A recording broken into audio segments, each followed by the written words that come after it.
আসসালামু আলাইকুম viewers, Mariam kitchen থেকে আজকে আপনাদের সামনে হাজির হলাম বেগুন ভর্তার আরেকটি রেসিপি নিয়ে। বেগুন ভাজি দিয়ে ভর্তা। চলুন তাহলে শুরু করি।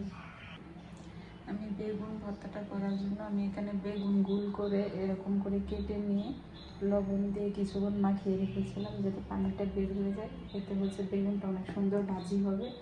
এখন হচ্ছে আমি এর সাথে একটু হলুদ মাখিয়ে বেগুনগুলো দিয়ে যাবো। আমি হচ্ছে এখন বেগুনের সাথে হলুদ মাখিয়ে নেব।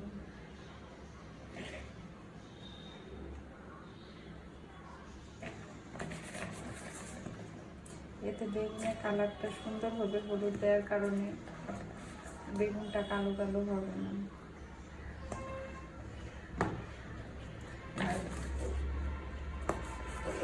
লবণ দিয়ে মাখিয়ে রাখার কারণে হচ্ছে আর যখন আপনি এটাকে ভাজবেন তখন হচ্ছে তেলের পরিমাণ খুবই কম লাগবে, কারণ বেগুন প্রচুর তেল লাগে কিন্তু এটাতে এত বেশি তেল লাগবে না। আমার সব ওটাতে মাখানো হয়ে গেছে, এখন আমি ভাজার জন্য চলে যাব।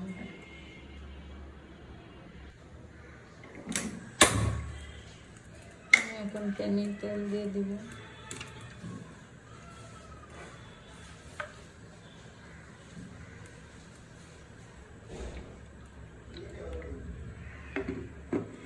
তাহলে হয়তো আর মনে নেই, বিম্বারের টাকা নিচ্ছে তো। হাঁস দিয়ে বেসতে হাঁস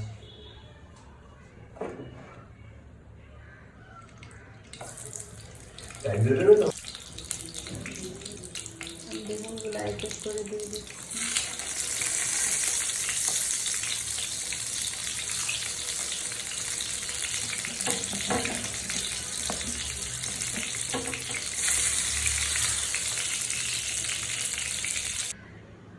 আমি ভর্তাটা শুকনো মরিচ দিয়ে করবো। আমি এখানে মরিচ দিয়ে দিচ্ছি 5-6টি।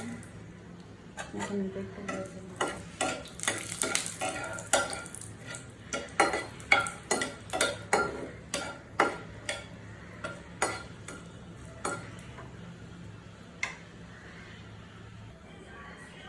মরিচটা ভাজা হয়ে গেছে, এখন হচ্ছে আমি এটা উঠিয়ে নিচ্ছি।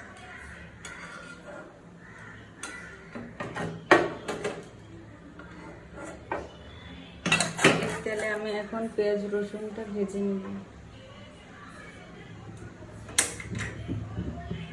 দিয়ে দিচ্ছি রসুন কুচি।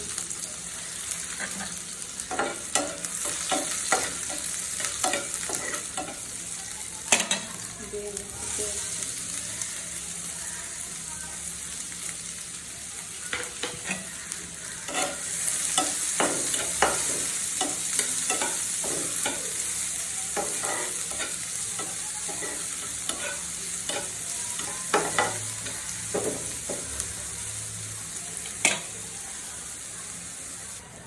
করে দিচ্ছি।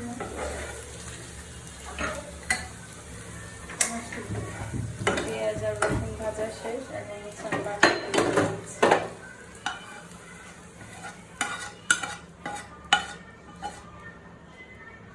এখন আমি ভর্তাটা করে নিব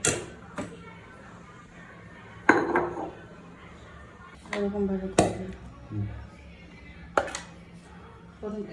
হ্যাঁ, আমার বেগুনে কাঁচা হইল না। আমার বেগুনে লবণ দেওয়া ছিল, তাই আমি এখানে অল্প পরিমাণ শুধু মরিচটুকু ভাঙার জন্য লবণ ব্যবহার করলাম। আমি হচ্ছে পেঁয়াজটুকু এখন দিয়ে দিব। আমি পেঁয়াজটুকু একটু আস্তে আস্তে রাখবো যেন দাঁতের নিচে পড়ে, এতে হচ্ছে খেতে ভালো লাগবে। এভাবে টান দিলে খোসাগুলো সুন্দর করে উঠে যাচ্ছে। আমি উঠিয়ে নিলাম। আপনারা চাইলে খোসা সহ রাখতে পারেন, আর উঠিয়ে নিলে উঠিয়ে নিতে পারেন। আমি খোসাগুলো উঠিয়ে নিয়েছি। এখন হচ্ছে আমি পেঁয়াজ আর মরিচের সাথে এটা মাখিয়ে নেব।